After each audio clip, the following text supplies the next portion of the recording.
Welcome to the Socom Special Forces event. My name is Steiner and I'm the lead designer on Socom Special Forces, and I want to thank you for coming today. Zipper Interactive is very excited to be on the verge of releasing what is our 7th Socom title. We actually have developed Socom titles across 3 different platforms, and the Zipper developed games have sold over 12 million copies sold worldwide. The Socom franchise really set the standard for online console shooters when it debuted on the PlayStation 2. And we're looking forward to raising the bar yet again when Socom Special Forces releases on April 20th. When we started working on the game, our #1 focus was making a major leap forward in the series. We didn't want this to just be some small iteration, but rather a major evolution that still stays true to the series' core values. The Socom franchise is really about 3 fundamental elements that really give it its identity, and that is teamwork, authenticity, and innovation. While we've added a lot of great new things to the game, the core foundation of the series is still intact. Socom is the premier team-based online shooter. In real combat, soldiers need to be effective leaders and dependable teammates. It's not just about shooting, but it's about that team collaboration. In many ways, Socom is like a team sport with several positions. And this is the way it is in real military warfare as well, where every soldier has a unique role that they're fulfilling, and usually it's dictated by the weapons and gear they're bringing to battle. In Socom, all the objectives are very collaborative, meaning the players that team up and watch each other's back and move through the level together are the ones that are going to find the most success. It's that team collaboration and strategy and ad hoc communication that really results in those adrenaline-filled moments that you remember. Maybe it's a close call, a sacrifice, or the execution of a perfect tactic. Socom Special Forces is the game that will have you creating and trading your own war stories. Authenticity has always been a big part of the franchise. Socom has been known as being one of the more realistic shooters out there. In particular, we reward tactical play. This means you want to utilize the environment around you. Shadow, vegetation, cover. Soldiers want to utilize the environment, really use it to get a drop on the enemy or stay out of harm's way. But you need to be adaptive at the same time. We have a new cover system. We also have new environmental destruction in the game, meaning that explosives and heavy weapons fire can take out the cover you're hiding behind. So again, you need to be adaptive and be able to move around quickly and adapt to your situation. Socom has always had great attention to detail, particularly with respect to the environments and particularly the weapons. And that is definitely something we're continuing with Special Forces.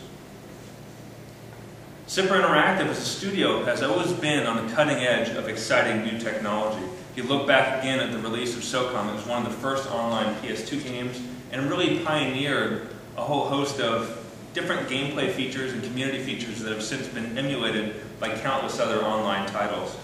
And then our MAG was released last year, which we also developed, and that was the first online console game to have 256 players in a shooter. So again, Zipper has always been pushing the technology envelope. And in particular with Special Forces, we're very excited to offer full integration of the PlayStation Move. Whether it's single-player campaign, co-op, or competitive multiplayer, you can utilize the Move in all modes of play.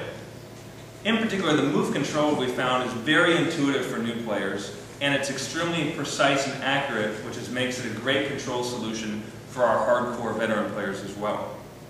Now, something we wanted to do is also give players the opportunity to hold the Move controller like an assault rifle, to actually really get that sense of being a soldier on the front lines of combat. So Zipper Interactive actually helped co-develop the sharpshooter gun peripheral.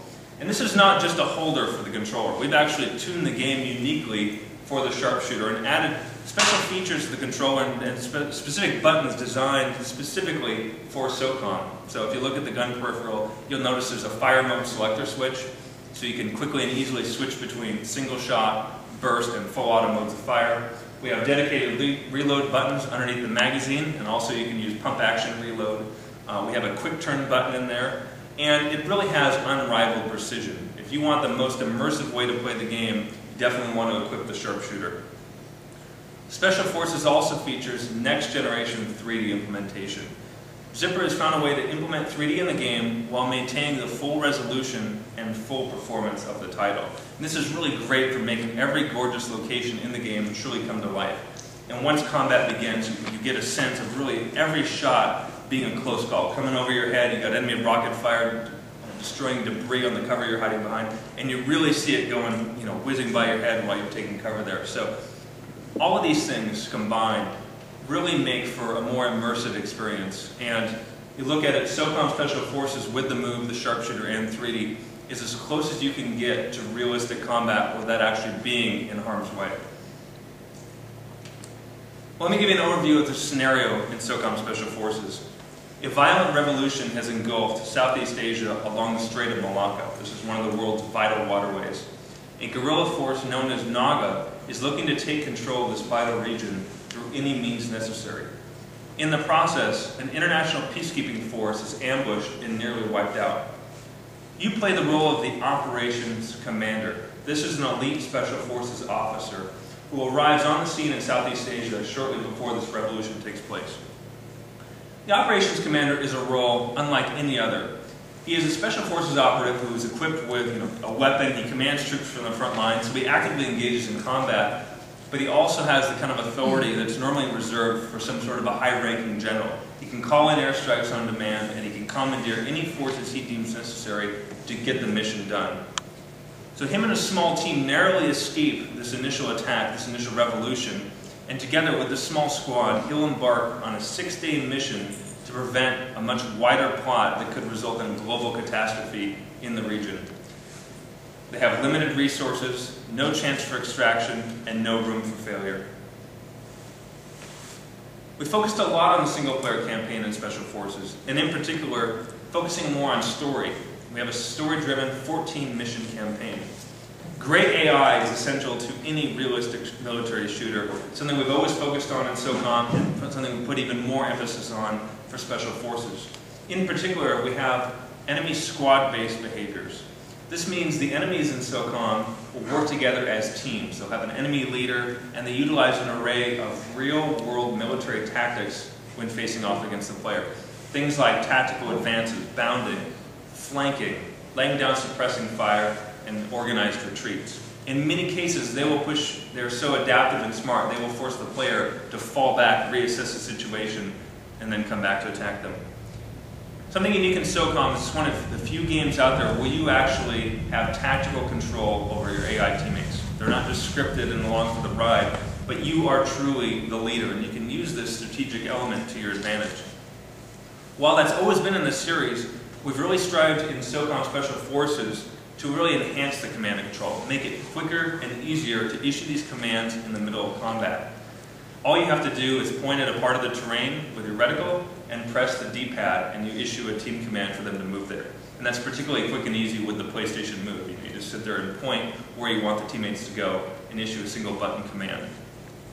Now, that's great for issuing orders in the middle of combat, but we also have more strategic control for the player who wants to sneak up on the enemy and customize their own ambush. So let me give you a scenario. Say you as the player are with your squad. You have two different teams with you, a team of 2 that are your gold team, and another team of 2 that are your blue team. One's focused on heavy weapons and the other on recon. You come up on the enemy installation, you see some guys patrolling around. Well, you can actually place multiple waypoints for gold team to move ahead and get in position up, in some vegetation ahead. And then maybe you order blue team to flank around the side where they can deploy a heavy machine gun. You can then actually specify which targets in order that you want them to take out. And then as the player, you can say, hey, I want you guys to do this, but wait till I'm in position. So you can tell them to hold. You can move to a new position yourself, maybe get out your sniper rifle and scope in on another guy. And then once you say go, this entire tactical play will unfold with devastating efficiency. We focused a lot on international special forces for Socom Special Forces. In particular, depending on the region you play the game from, the nationalities of the main character and 2 supporting teammates will change. So you'll see actually the flag update on the characters. They also have unique attributes in the character model. So this is a way that we really want to reach out to our fans in Europe and make it so that they can play as the special forces that they're most familiar with.